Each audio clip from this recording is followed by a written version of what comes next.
So let's talk about pricing, which is a topic I enjoy. I've done quite a bit, and it's a hot topic for CMOs these days. Indeed, the whole company as a whole, and for good reason, because if you mess it up, it'll inhibit your ability to close deals and book revenue. But if you get it right, it can make all the difference. So let's talk about how to price using a simple framework that I like to call the 5M framework. 5M's stand for market, mission, mix, model, and measurement. So let's talk about market. So it's important to understand who you are selling to and competing with to establish your pricing. First, understand what value your customers place in your product. This requires you to get some experience with your customers by either interviewing them, so asking them directly, or actually trying to sell to them, which will give you a firm understanding of how they value what you're doing. Two important dimensions here are the customer's willingness to pay and usage. Both of these are key indicators of how the customers value your product. If customers have a high willingness to pay and high usage of the product, you should price at a premium level. So they're less elastic in that case, right?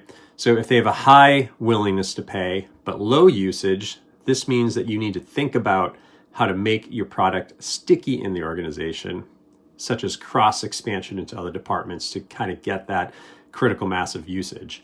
If there's a low willingness to pay and a low usage, the focus should be on low friction offerings to start to break through. So doing friction-free trials, for instance, is a good way, or POCs. If there's a willingness to pay and low usage, run, because you don't want that customer at all. Another important market factor is the competition. Oftentimes, the competition defines how pricing is done. This is common if you're not the market leader in your space. You may need to adopt the same model to start, but can evolve over time. Let's talk about the second M, which is mission. This is why, right? So, or what you are trying to achieve, or why you're trying to achieve it, I should say. Typically, what you are looking to achieve is defined by your growth or product strategy. For growth, if it's about capturing market share, then you'll price differently, meaning price low to capture share, than if you're trying to drive perceived value, where you may need to set prices higher to capture more premium customers, to establish yourself as a premium. Product strategy also informs pricing strategy. If you've got a product strategy to go from a single product to multiple products, for instance, or to increase the number of tech partners, then you'll want to ensure your pricing aligns with your goals. I worked with a large marketing tech company that started off with a single product and then grew to multiple products. So we refined the pricing strategy multiple times, actually, to satisfy this goal around trying to sell more products. They also had a desire to open up tech partners, so we reflected that in the strategy as well. So let's talk about mix. The mix is the way you package, right, so that you can win. There are a lot of different ways you can go to package what you sell. They span a continuum of think of simple as one side, flexible on the other. The simplest pricing is all in one. For instance, for X dollars per month, you get everything. More flexible pricing, which allows for full configuration of different features and products, while it allows for mapping to specific customer needs, it's more complex to manage. Then there's a variety that are in between, which is where most SaaS companies are. This typically includes a small, medium, large, or good, better, best model, where our different editions are mapped to specific customer needs and values. We've all seen this, right? So pricing is usually, pay less for good and get a little bit less, a bit more for medium, get a bit more, and the most for best and get the most. No matter what, however, it's important with this model for customers to easily frame value and what they're getting, easy to get the explanation for customers as to what the ideal customer is that would buy that edition or pricing package, and there's an easy upgrade path as well.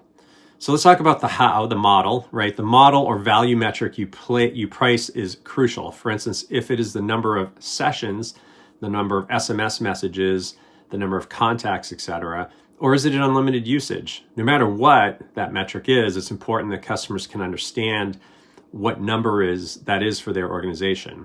I worked with a client who priced on page views, which worked well to start, And then over time, especially the evolution of web analytics, where page views became harder to track or less relevant, sessions became the norm. So we had to switch to sessions.